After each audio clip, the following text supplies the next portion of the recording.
बालवत हो जाना ही ज्ञान का लक्षण है। जिनसे हम नफरत करते हैं, जिनको हम माफ नहीं कर पाते, वो हमारे दिमाग में हावी हो जाते हैं और हमारी सारी साधना चौपट कर देते हैं। जैसे एक व्यक्ति दुखी होता है तो सब पर दुख छा जाता है, ऐसे एक व्यक्ति ध्यान करने से भी सब पर उसका असर पड़ जाता है। जीवन क्षणिक है। अब क्षणिक जीवन में छोटी छोटी बातों को लेके हम क्यों अपना माथा बिगाड़ते बैठे हैं? क्या ख्याल है? यही जीवन जीने की कला, यही आर्ट ऑफ लिविंग सिखाता है। जीवन ही एक चमत्कार है। हर परिस्थिति में हमको कुछ अदृश्य शक्ति की मदद मिले, वो चमत्कार है। महिला आई थी, वो दर्शन दे रहे थे, हम एक महिला थी, बड़ी दुखी नजर आ रही थी, डिप्रेस थी। वो बोली, गुरुदेव 4 साल से प्रयत्न कर रहे हैं, मेरा कोई रिश्ता नहीं बन रहा। मैंने कहा, तू ऐसी डिप्रेस दिखती है, कौन तुमसे रिश्ता करेंगे? कशात झकास। देखो, 2 चीज में शर्माना नहीं चाहिए। क्या? भजन में और भोजन में। किसी के यहाँ जाते हो भोजन के लिए और तुम शर्मा के रहते हो, उनसे पूछते नहीं, मांगते नहीं हो, तो भूखे रह जाओगे, है ना? निसंकोच भोजन करना चाहिए, ऐसे निसंकोच भजन करना चाहिए। यही भक्ति उत्सव है। मगर हमारे समाज में हमारे भावों को अभिव्यक्त करने के लिए बहुत रोक टोक चलती आई है, बहुत सालों से। पहले नहीं था, 12वीं शताब्दी में ऐसा नहीं था। बाद में आदमी को आंसू नहीं बहाना चाहिए, आंखों में आंसू आ जाए, भाव विभोर हो जाए, उसको नीचे देखते, तेरे कमज़ोर। कोई भजन में भावुक हो जाते तो रहते, तेरे बड़ा कमज़ोर है। भजन गाना भी सबका नहीं समझते थे, खासतौर से जो लोग अंग्रेजी सिस्टम से सब पढ़े लिखे लोग होते हैं, उनमें ये एक पूर्वाग्रह था कि एक डिसेंसी माने अलग ही एक उपाख्यान था उसका। डिसेंसी माने उसके अलग ही एक व्याख्या थी। तो हमें शर्माते थे कि भजन करना है, भक्ति भाव में बहना है, ये सब समाज के पढ़े लिखे लोगों का नहीं है, ऐसा करके एक भाव चलता था कि नहीं? कितने लोग इस बात से मानते हैं?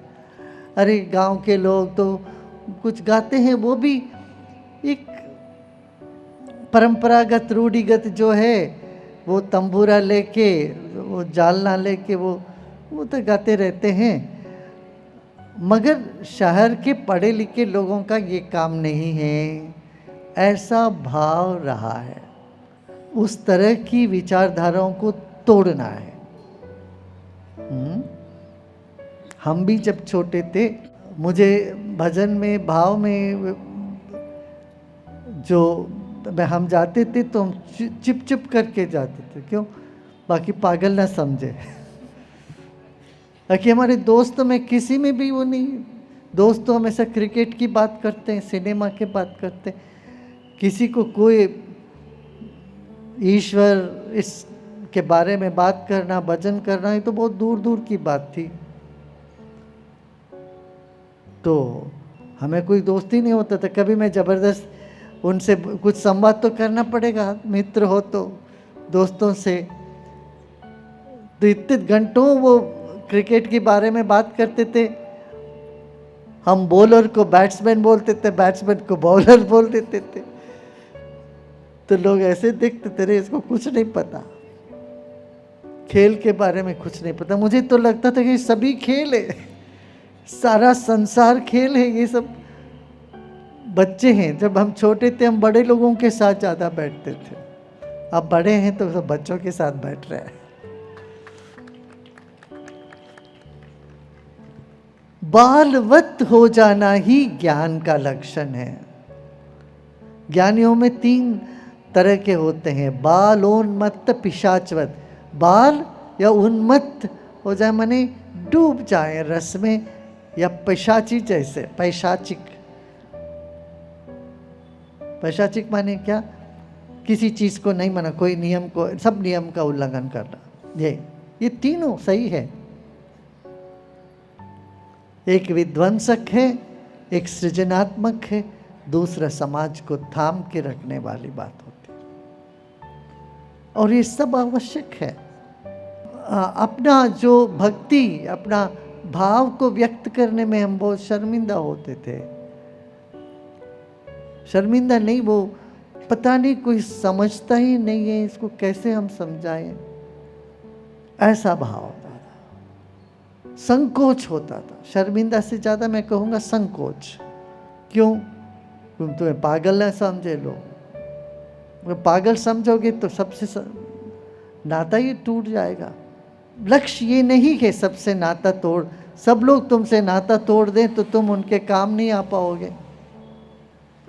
तुम सबसे नाता तोड़ो, तुम अपने में रहो, वो ठीक है, मगर सब लोग तुमसे नाता तोड़ेंगे तो तुम उनके उपयोगी नहीं होगे। हम हर एक व्यक्ति जो शरीर लेके इस दुनिया में आए हैं, हम किसी न किसी के काम आ जाएं, यही उपलक्ष्य से आए हैं। हमें यहाँ से ले जाना कुछ नहीं है, हम सबके काम आ जाएं। शरीर से समाज का सेवा हम करें और भक्ति से हम ईश्वर में घुल मिल रहे। देखिए, ईश्वर कहीं ऊपर नहीं बैठा है, जहाँ प्रेम होता है वहाँ प्रकट हो जाता है। जैसे आपका ये कॉर्न होता है ना, कॉर्न, और उसको जब थोड़ा सा गर्मी दे देते हो, क्या होता है, वो पॉपकॉर्न बन जाता है। कोंकण में तो शायद यहाँ बहुत बीच में पॉपकॉर्न ही देख खाते हैं ना लोग, रत्नागिरी क्या बोलते हैं पॉपकॉर्न को? पॉपकॉर्न ही बोलते ऐसे जो खड़क होता है हमारे व्यक्तित्व, वो भक्ति में, सत्संग में वो फूट के हल्का हो जाता है, मधुर हो जाता है, सुंदर हो जाता है, रसमय हो जाता है। जीवन रसमय होना है, और रस की मांग तो सबको है। जो भी कुछ भी करते हैं ना, हम क्या चाहते हैं, उसमें कुछ हमको आनंद मिले, खुशी मिले, इसीलिए करते हो कि नहीं? और रस भक्ति से ही होगा। और भक्ति क्या है? सिर्फ बैठ के कोई भजन करना, माला फिरना नहीं है, डूब जाना, प्रेम में डूबना ही भक्ति है, पिघल जाना ही भक्ति है। हाँ? हम ईश्वर को अपने से अलग दूर कहीं देखते हैं, ऐसा नहीं है। ईश्वर सर्वत्र है, ईश्वर है सर्वत्र समाना, और प्रकट होता है प्रेम से। सबके भीतर समान रूप में है। जैसे हवा है, हवा ही समझो ईश्वर है।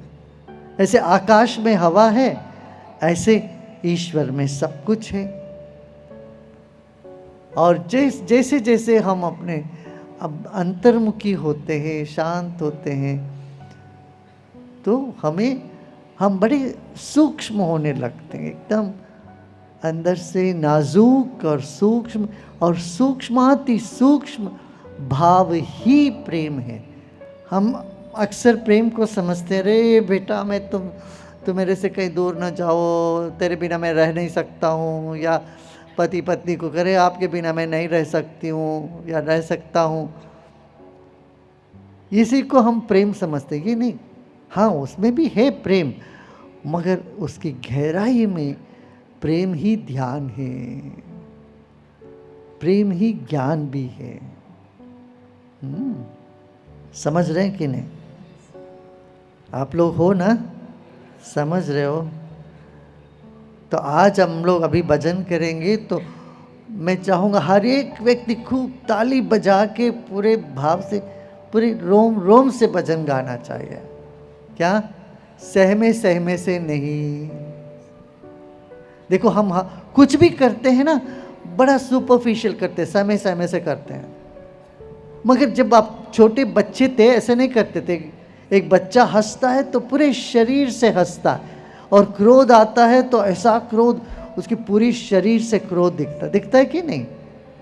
बच्चे के हाथ में कोई खिलाना दे के तुम उससे छीनो, देखो कितना क्रोध आता है उसके कण कण से वो गुस्सा निकलता है, और वो वैसे ही शांत भी हो जाता है। बच्चा रोता है, जब रोता है तो पूरे शरीर से रोता है, और उसके गाल में आंसू की मोती भी होती है, मगर मुस्कुरा, वो अभी सूखा नहीं, तुरंत मुस्कुराने लग जाता है। उसके तो ये इमोशंस है, भाव है, वो बड़ा तरल है, वो आते हैं जाते हैं, तुरंत चला जाता है। मगर हमारे में ऐसा नहीं होता। हम किसी के प्रति गुस्सा आ गया हमारे भीतर तो बस वो बना रहता है पता नहीं कितने देर तक। किसी से हमारा मुठभेद हो गया, बस उन्हीं के बारे में सोचते रहते हैं। सुबह उठ के दंत मंजन करते वक्त वही हमारे दिमाग में आते हैं, चाय पीते वक्त सिर्फ उन्हीं का स्मरण करते हो, और नाश्ता खाते हो वही का स्मरण करते हो, स्नान करते तो उन्हीं को सोचते हो। जिनसे हम नफरत करते हैं, जिनको हम माफ़ नहीं कर पाते हैं, वो हमारे दिमाग में हावी हो जाते हैं और हमारी सारी साधना चौपट कर देता है। जो व्यक्ति हमारे मस्तिष्क में हावी हो जाते हैं, हम उन्हीं के जैसे हो जाते हैं। कुछ समय के बाद हमारा उनमें फर्क नहीं पड़ता, हम भी उन्हीं के जैसे हो जाते हैं। आपने देखा ना, जो देवी की उपासक होते हैं उनके चेहरे में भी वो देवी के जैसे भाव आ जाता है। हनुमान जी के उपासना करते हैं, उनके चेहरा भी कुछ ऐसे होने लगता है। कितने लोगों ने इसको नोटिस किया? हा? जिनका जो उपास्य है उनके जैसे उनमें होने लगता। यही रहस्य है जैन धर्म में, बौद्ध धर्म में। बुद्ध की मूर्ति रखते, जैन महावीर तीर्थंकरों की मूर्ति के सामने बैठोगे, उनके जैसे शांत स्तब्ध तुम भी हो जाओ, वो ध्यान लगाते रहते उसमें। इसलिए नमन करना सभी धर्मों का एक अंग बन गया। नमन, ना मन नहीं है। न मन की स्थिति कैसे होगी? जब हम पिघल जाते हैं, हमारे भीतर जो अस्मिता है, मैं, वो मैं पिघल के सिर्फ भाव रह जाता है, वही भक्ति है। जब भाव और भक्ति जीवन में ऐसे उमड़ता है तो जीवन ही एक उत्सव हो जाता है भाई। मान लो 24 घंटे गुरुदेव ऐसे नहीं रह पाते, मैं मानता हूँ रहने की ज़रूरत नहीं है। थोड़ी थोड़ी देर भी हम इस भक्ति रस में डूबना शुरू करते हैं, इसका लाभ क्या होगा? सबसे पहले चिंता से मुक्त हो जाएंगे, दूसरा भय से मुक्त हो जाएंगे, तीसरा अकेलापन हमको छुएगा ही नहीं, और चौथा नीरसता नहीं रहेगी। आजकल डिप्रेशन इतना बढ़ गया ना, जगह जगह बोलते हैं लोग डिप्रेशन बढ़ गया। जी क्या होगा? डिप्रेस्ड है, चेहरा देखो लटका हुआ, वो नहीं होगा। फिर पांचवी बात, हिम्मत आ जाएगी, करेज आ जाएगा, कुछ भी काम करने के लिए आत्मबल मिल जाएगा। ये सब चाहिए कि नहीं बताओ? चाहिए? कितने लोग बोल रहे हैं चाहिए? तुम्हारे काम धंधे में चाहिए, समाज में व्यवहार में चाहिए, घर में शांति रखने के लिए चाहिए।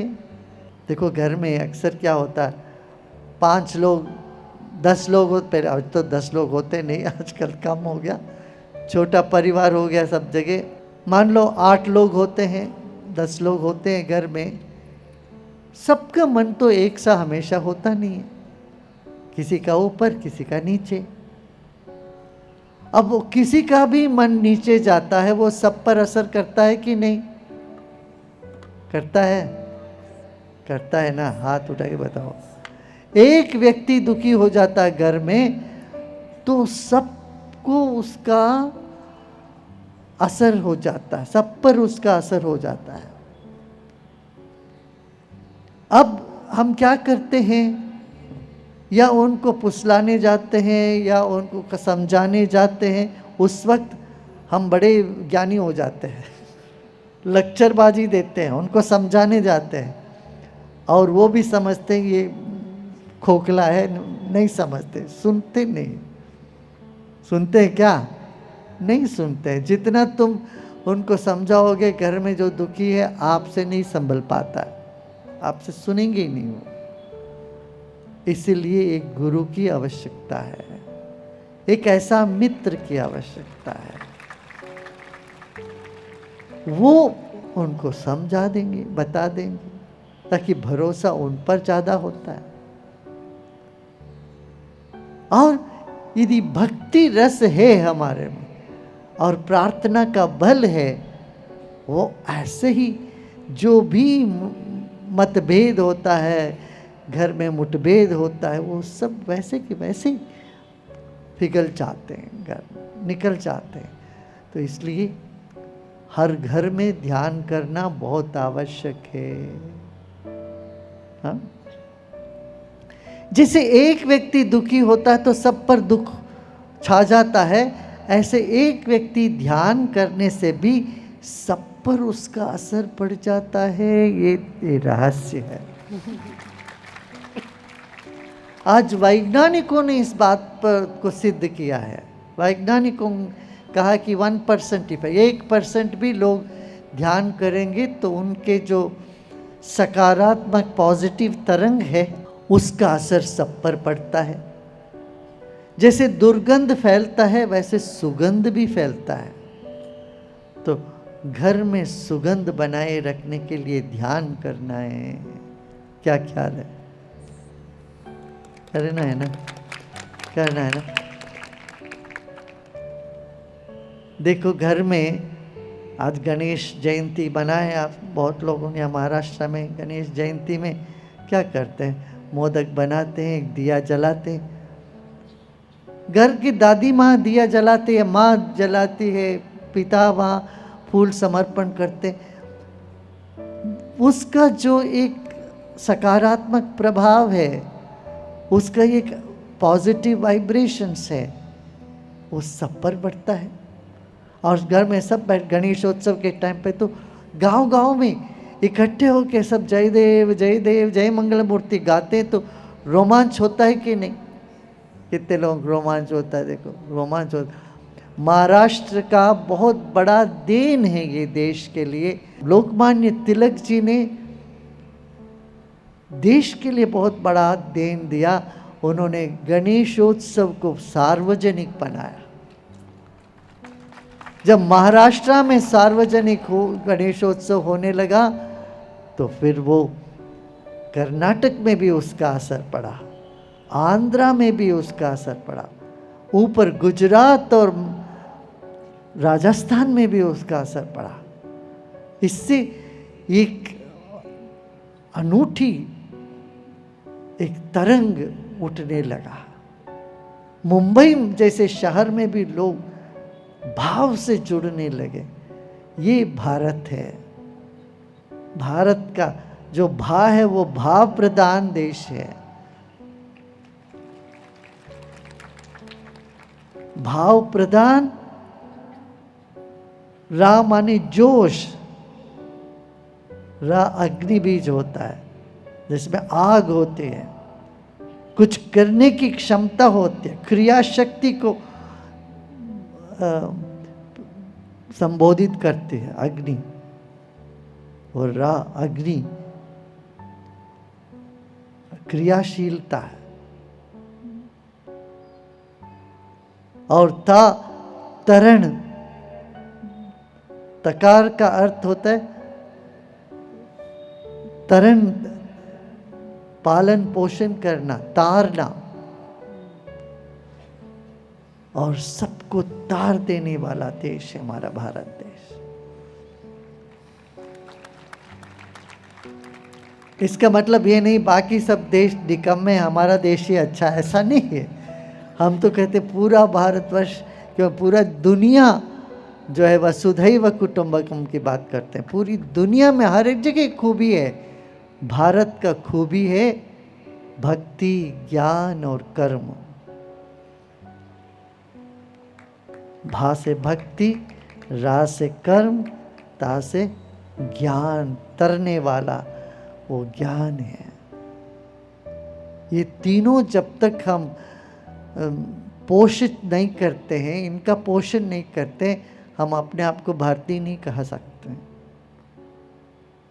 तो यहाँ जो गणेशोत्सव होता है तब देखो कितना एक भाव, आरती होती है तब सब बाकी सब वो भूल जाते हैं। लोभ से चाहे लालच से किसी से भी पूजा करें, लोग पूजा में जब संलग्न होते हैं, कीर्तन में संलग्न होते हैं, तब तरंग बदल जाता है। ऐसे ही जब पालकी चलती है, जहाँ विठोबा की पालकी, तब भी देखो क्या भाव से लोग पैदल चलते हैं आलंदी तक। पंडरापुर में पालकी चलते, पंडरापुर तक चलते हैं, विठ्ठल विठ्ठल विठ्ठल विठ्ठल करते करते। वो दिल को छूने वाली बात होती। ये सब हमारे जो भक्ति गीत है,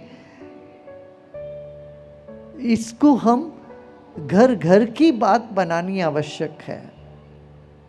अंग्रेजी भी पढ़ना है, साथ ही साथ भक्ति भाव को खोना नहीं चाहिए। और महाराष्ट्र इस मामले में बहुत लकी भी है।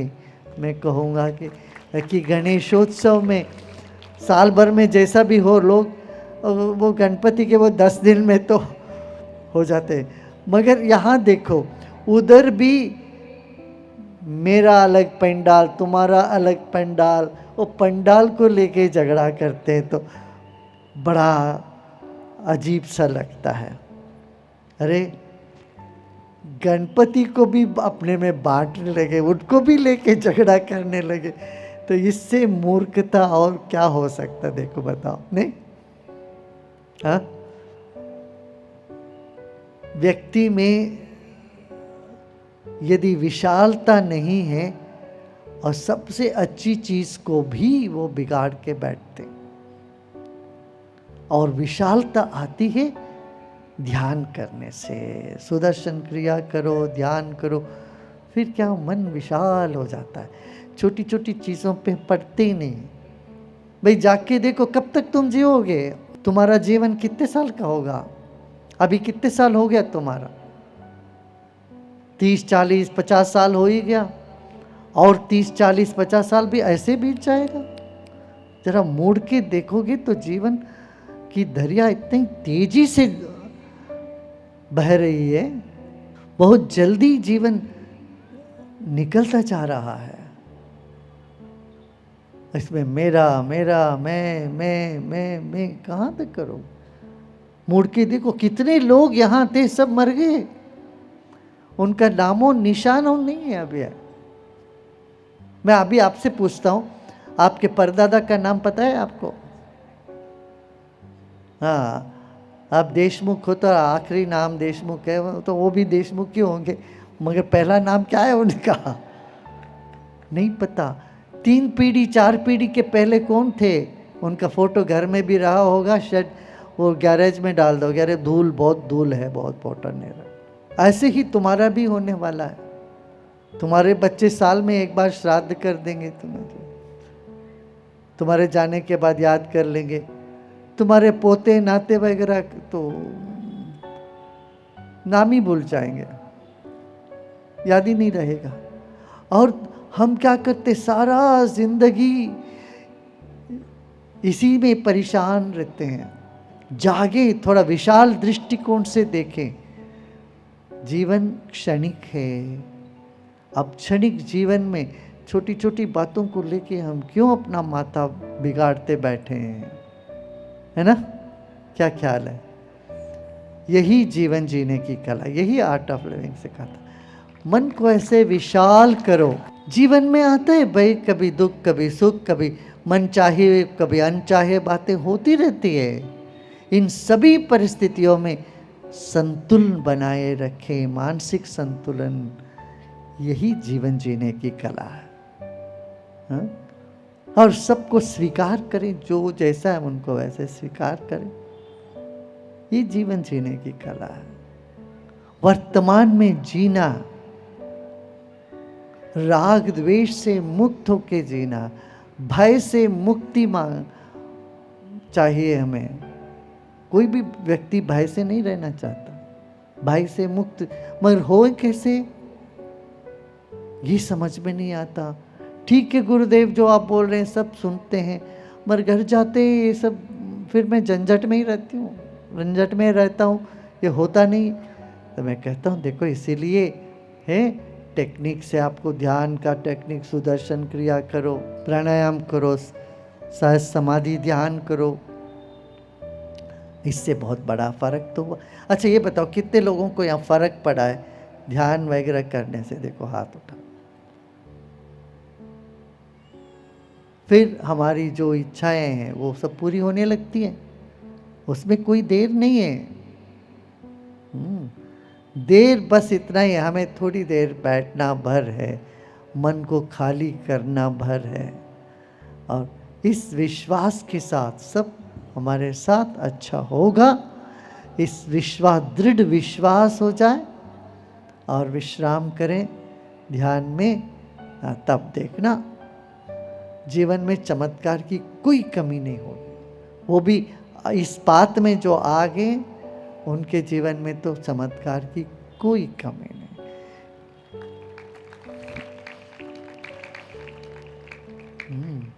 ठीक है ना।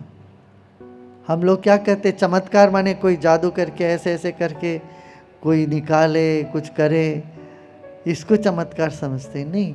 जीवन ही एक चमत्कार है। हर परिस्थिति में हमको कुछ कोई मदद, अदृश्य शक्ति की मदद मिले, वो चमत्कार है।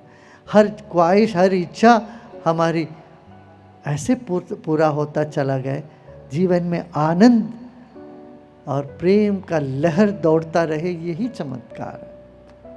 और ये तो हो रहा है, सिर्फ एक जगह नहीं, दुनिया भर में। हाँ, तो यही आज हम समझे, हम भाग्यशाली हैं और हमारी जो भी समस्याएं हैं पूरी होगी।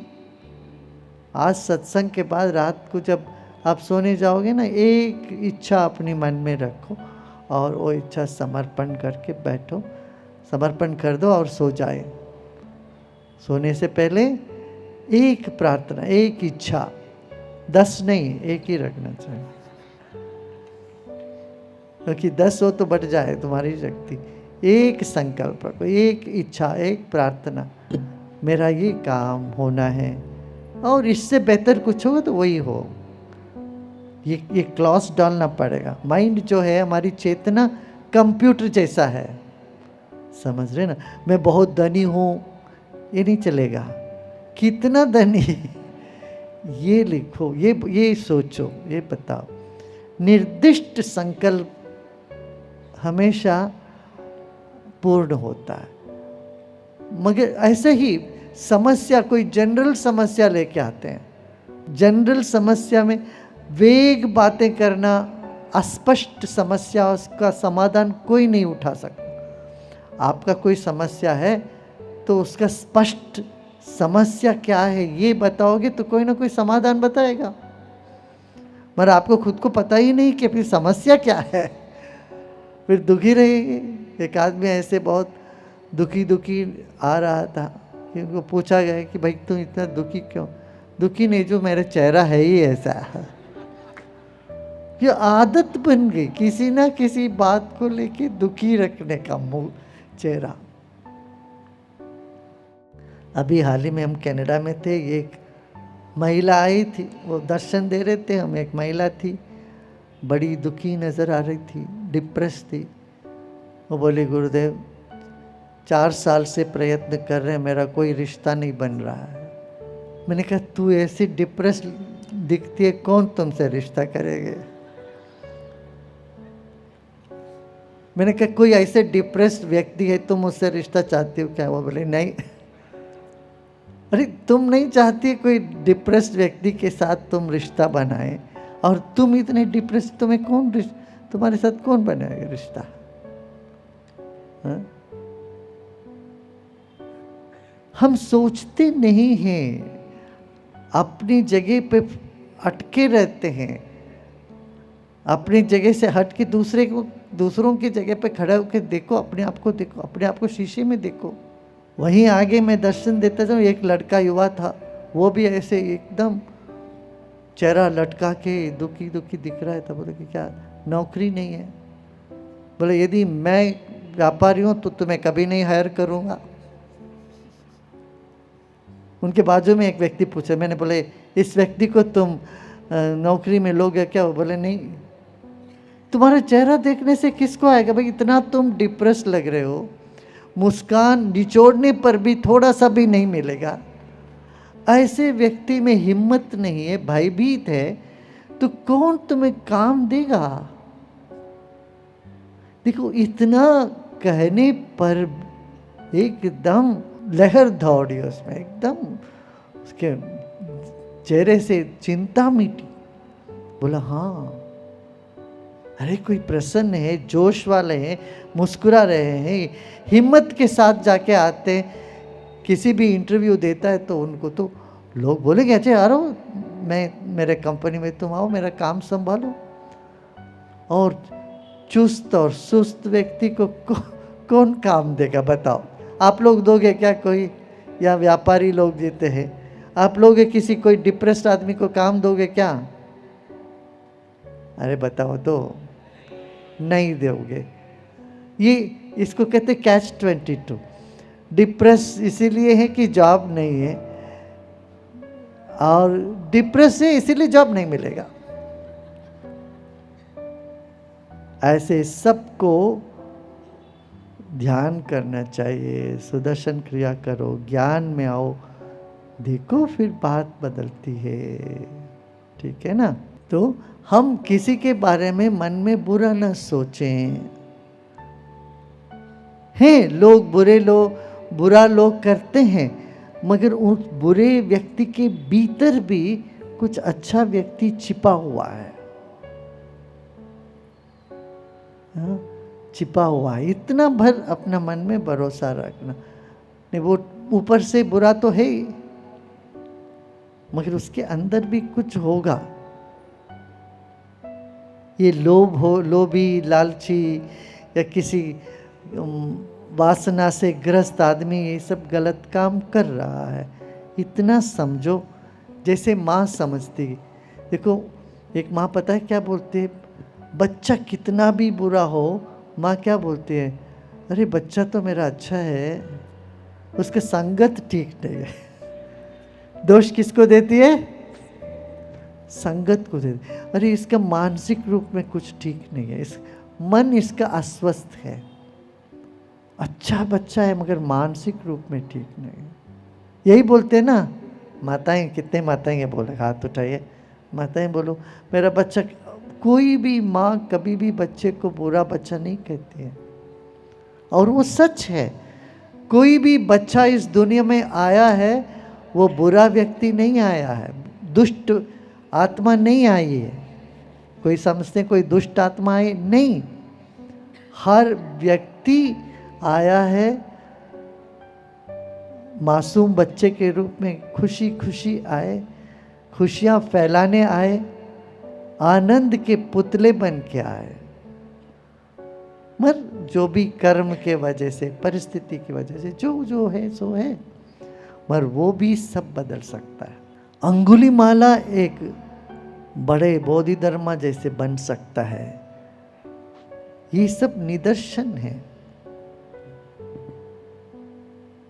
कि हर एक व्यक्ति कभी भी बदल सकता है। इसलिए आप इस पर शक न करो, आशा न छोड़ो। ठीक है ना? अच्छा, भौतिक रूप से भी ध्यान का बहुत लाभ है। आपको पता, करीब 100 से अधिक लाभ ध्यान से मिलता है लोगों को, 100 से ज़्यादा। उसमें सबसे पहला पता है क्या? आपकी इम्यून सिस्टम बढ़ जाती है, इम्यूनिटी बढ़ जाती है 5 गुना। क्रिया करने से, ध्यान करने से 5 गुना इम्यून सिस्टम मजबूत हो जाता है। ये चाहिए ना? अब कोरोना के टाइम पर आपको पता है 10 लाख डॉक्टर्स, इंजीनियर दुनिया भर के वो ऑनलाइन में मेडिटेशन कर रहे थे हमारे साथ। 10 लाख से ज़्यादा। मैं 2 महीने सुबह शाम इनको ध्यान का शिक्षक कक्ष लेता था बेंगलोर में बैठे। जापान से लेके अर्जेंटीना तक, अमेरिका, कनाडा, सब जगह डॉक्टर ने लिया। अभी जब मैं दौरा कर रहा था, डॉक्टर लोग आके बोले गुरुदेव इससे हम बच गए, इससे बहुत हमको लाभ मिला। बता तो कि डॉक्टर के भीतर इतना डर था, इतना एक तरह का आतंक था कि हम कैसे कोरोना को डील करें। हाँ, वो कहानी बहुत अच्छी है, लंबी है। हमारे भीतर की जो ऊर्जा है उसको जगाना है, ध्यान और प्राणायाम से ये जगता है। हाँ, और भक्ति साथ में है तो इतना रसमय हो जाता है सब कुछ। अच्छा, ये एक लाभ है। दूसरा लाभ क्या है? हमारे भीतर हमारे डीएनए में एक चीज़ होती है टेलोमेरेस। ये 21 साल के बाद बढ़ता नहीं, बंद हो जाता है। अब ये पता लगा है ध्यान और क्रिया करने से 1 हफ्ते में वो बढ़ने लगता है। माने आपका बॉडी के सेल्स जो है यंग होने लगते हैं। तो ये भी एक बहुत बड़ा आविष्कार, रिसर्च पेपर उसके बारे में निकला। ऐसे बहुत है बीमारियों। और ओस्लो में नॉर्वे के यूनिवर्सिटी ने जब रिसर्च किया क्रिया के ऊपर, सुदर्शन क्रिया में, उन लोगों ने ये पता लगाया जैसे सुदर्शन क्रिया करते हैं हमारे शरीर में 300 ऐसे जीन्स हैं। वो 300 जो जीन्स जो है,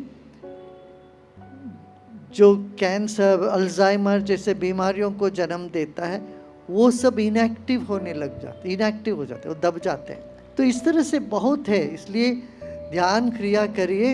अब देखिए, पहले तो लोग बोलते थे तो हिंदुस्तान के ध्यान वगैरह में क्या होता।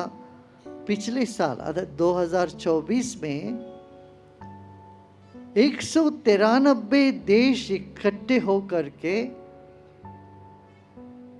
विश्व ध्यान दिवस का डिक्लेयर किया। 193 लोग देश, भारत आखिरी में ज्वाइन किया।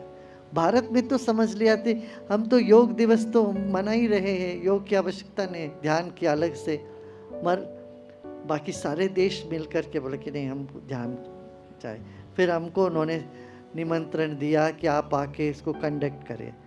पिछले साल तो के, इस साल में भी, लास्ट ईयर भी 25 में भी उन्होंने बुलाया। तो फिर जाके हमने किया। तो वहाँ तो सेक्रेटरी जनरल उन्होंने ये बताया, गुरुदेव हर नेगोशिएशन से पहले ये ध्यान बहुत आवश्यक है, हमको लगता है, ताकि इससे बहुत सुधार आ जाएगा समाज में। तो आप भी मेडिटेशन करो, क्रिया करो, और अपने मित्रों को बोलो तुम लोग सब करो जाके, ठीक है। मैं 45 साल बाद हम कोंकण आए हैं पहली बार। कोंकण से तो लोग आते रहे हमेशा, एक बोर्ड लेके, गुरुदेव कोंकण कब आ रहे हैं। मैंने कहा आऊँगा। देर हो गई, बहुत समय, 45 साल दुनिया भर हो के फिर कोंकण आए हैं। यहाँ आप सबकी जिम्मेदारी है कोंकण को सुंदर और खुशी प्रदेश बनाने की जिम्मेदारी लोगे आप लोग। हाँ, तो जगह जगह देखो, जिनको भूख लगती है, रेस्टोरेंट तो सब जगह है, कहीं भी जाके खाना खा लेते हैं। जिम करना हो, एक्सरसाइज करना, तो बहुत सारे जिम है ना। महिलाओं के लिए ब्यूटी पार्लर भी तो होगा यहाँ, काफी जाते हैं। कहाँ ब्यूटी पार्लर में जाते हैं। मगर खुश होना हो, मन में कुछ बोझ है, किसी भी प्रकार की परेशानी है, इस परेशानी को कहीं ना कहीं झाड़ना हो, तो ऐसी कोई जगह नहीं है ना। इसीलिए हैप्पीनेस सेंटर बनाना आवश्यक है। अच्छा, ये बताओ कितने लोग हैप्पीनेस सेंटर बनाने के लिए रेडी हो यहाँ पर? आप सब लोग मिल के जगह जगह हैप्पीनेस सेंटर बनाओ और टीचर बन जाओ ना। आप लोगों में बहुत लोग सक्षम हो, इसके टीचर बनो। आप जो भी धंधा कर रहे हो, काम कर रहे हो, काम करते रहो, और साथ में टीचिंग भी तुम कर सकते हो। आपके आसपास के लोगों को मदद भी मिलेगा। आपने अभी देखा ना, ये बच्चों को बच्चों का देखा इंट्यूशन प्रोसेस, हमने अभी 3 लाख बच्चों को इसमें तैयार किए हैं। हाल ही में एक बहुत सुंदर घटना हुई, एक चौंकाने वाली घटना हुई। हाल ही में एक बच्चा अगवा हो गया था मुंबई में, तो वहाँ से पुलिस ने अपने बच्चे को फ़ोन करके पूछा, ये अगवा हो गया, कहाँ है, क्या है। वो बच्ची ने पूरा मैप लगा के बता दिया, यहाँ पर जाइए और इस टाइम से अंदर जाओ, 3:30 बजे से पहले जाओ तो वहाँ मिल जाएगा, बाद में जाओगे तो उसको ले जाएगा कहीं और पुलिस गए और उन्होंने उनको रिकवर के उन बच्चे को बचा के लेके आए। इस तरह की कई घटनाएं हुई है। हाँ, तो ये आप सबको बच्चों को कराना चाहिए और उनका इंट्यूशन पावर बढ़ता है तो उनकी एग्जाम्स में अच्छे रिजल्ट्स आते हैं, बच्चे अच्छा वो परफॉर्म करते हैं, ये सब करते हैं ना। हाँ, ये होता है। तो ये और ऐसे ही काल ज्ञानी भी है, यहाँ भी काल ज्ञानी। मैंने काल ज्ञानी इसलिए बनाया कि बहुत लोग डिप्रेस्ड है, एंग्जाइटी से परेशान है, तो काल ज्ञानी थोड़ी देर बैठेंगे, उनको सब दे देंगे, बता देंगे ये होने वाला है, ये ऐसा होगा, तो हिम्मत आ जाती है। कितने लोग आत्महत्या से बच गए काल ज्ञानी से बात करने से। वो सब आप काल ज्ञानियों से बात करो, वो लोग बताएंगे। हाँ, इसलिए अध्यात्म प्रैक्टिकल भी है। हम समझते हैं ये तो कोई बस लग्जरी नहीं है, आज ये हमें जीवन में आवश्यक है। हम सुनते आए हैं कोंकण बहुत सुंदर है, गुरुदेव बहुत सुंदर है, आपको आना है। तो इस बार मैंने कहा मुंबई तो जाते ही है ना, जरूर कोंकण आना है मुझे करके। एक और बात आपको पता है, टूथपेस्ट से भी कैंसर फैलता है, कितने लोगों को पता है ये? विदेशी एक कंपनी ने बता दिया, उन्होंने माफ़ी भी मांगा है, हमारे टूथपेस्ट से कैंसर फैलने का पूरी संभावना है, उसमें ऐसे केमिकल्स होते हैं। तब हमने क्या किया, अपना भारत के अच्छे वैद्यों को बुला के बोला कि तुम अपने देश का बनाओ, तो उन्होंने अपना वो बनाया टूथ, और आज इसको दुनिया में बेस्ट माना जाता है। ताकि आयुर्वेद को हमें अपनाना चाहिए। आयुर्वेद आपके घर घर में आयुर्वेद की चीज होनी चाहिए, अपनी देश की चीज है भाई, और सेहत के लिए अच्छा है। और अपने बच्चों को आयुर्वेद डॉक्टर में पढ़ने के लिए भेजो। आज दुनिया में जगह जगह आयुर्वेद डॉक्टर की मांग भी बढ़ रही है।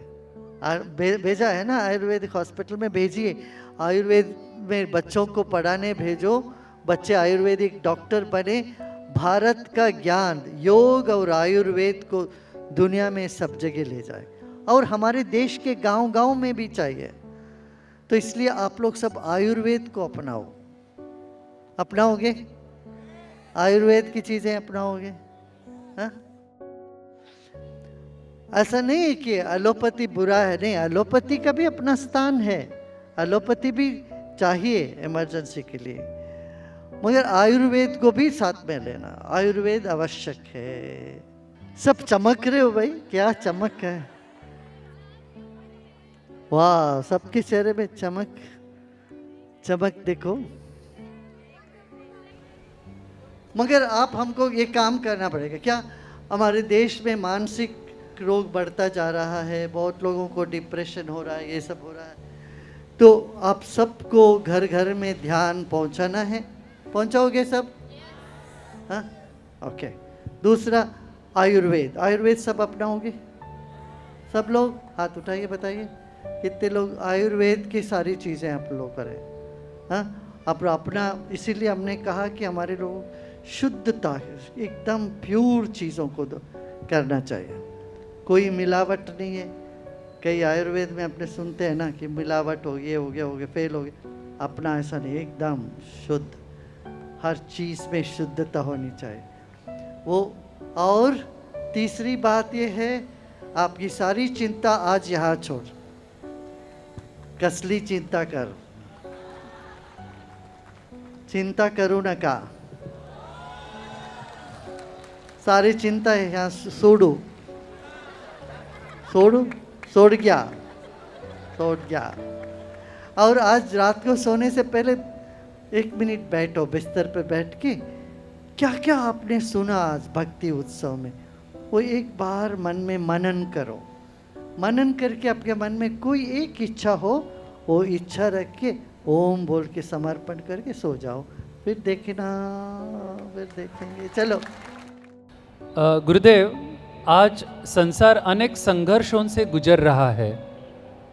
इन संघर्षों में धर्म की ओर कौन है और अधर्म की ओर कौन, इसे कैसे पहचाना जाए गुरुदेव? इसलिए इंट्यूशन की आवश्यकता है. और ध्यान करोगे तो फिर तुमको एकदम आइडिया आएगा, क्लैरिटी आ जाएगी. गुरुदेव, बेरोजगारी और भविष्य की अनिश्चितता आजकल के युवाओं को गहराई से प्रभावित कर रही है. ऐसे समय में युवाओं को अपने भीतर कौन सी शक्तियाँ विकसित करनी चाहिए? क्या, फिर से बोलो. बेरोजगारी और भविष्य की अनिश्चितता, ये बेरोजगारी और भविष्य की अनिश्चितता.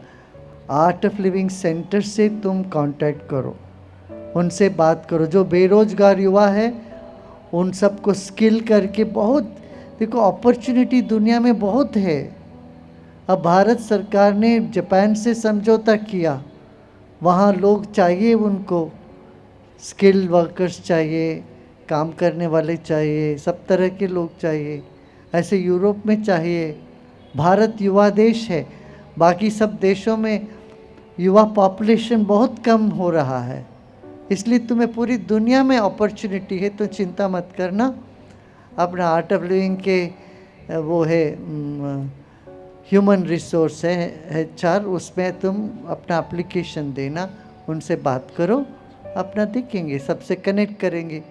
आजकल अच्छे उद्योगपतियों को अच्छे लोगों की ज़रूरत है, उनको मिल नहीं रहा है. सब मिलेगा. हाँ गुरुदेव, कोंकण क्षेत्र में अत्यधिक वर्षा होने के बावजूद जल संकट क्यों होता है और जल संरक्षण के लिए कौन से टिकाऊ उपाय अपनाए जा सकते हैं? जल संरक्षण के लिए काम करना चाहिए. पहले तो जल को प्रदूषित न करें. ये केमिकल वाले साबुन वोबुन सब हम यूज़ करते हैं ना, वो सब डाल के केमिकल वाले करके हम जल को प्रदूषित कर देते हैं. वो जल जो है वो, इसीलिए मैंने आयुर्वेद पर बार बार जोर देता हूँ. अच्छा, दूसरी बात है कि जल संरक्षण के लिए भी आर्ट ऑफ लिविंग ने काफ़ी महाराष्ट्र में काम किया है. आप लोग भी उसमें जुड़ो. अपना देखते हैं, जगह जगह तालाब की स्वच्छता करनी है और ग्राउंड वाटर रिचार्जिंग करना है, ये सब करते हैं. ये बड़ा आश्चर्य की बात है. यहाँ पर भी जल का संकट है. कोंकण में तो समझते हैं होना नहीं चाहिए. गुरुदेव, कोंकण में सी फूड मतलब समुद्री आहार प्राधान्य तौर पर कंज्यूम किया जाता है, जिससे तमस और जड़ता बढ़ने की बात की जाती है. ऐसे स्थिति में साधना और जीवन शैली में संतुलन कैसे बनाए रखें? मैं तो इतना अधिक आहार पर नहीं बोलता. मैं कहता हूँ साधना करो, फिर अपने आप तुम्हारे शरीर बताएगी उसके लिए जो सूटेबल है वो खाना, वो होने लग जाएगा. तुम्हारा रुचि अपने आप नॉनवेज से हटने लगेगी. गुरुदेव, आज के युवाओं में नशे की लत बढ़ रही है, इससे बचने और मैं एक दूसरा नशा देता हूँ, मस्ती का नशा. इधर आ जाओ, ये नशा उतरेगी नहीं. और इस नशा से सेहत भी ठीक रहेगा, परिवार भी सुखी रहेगी. हाई क्वालिटी नशा ये है.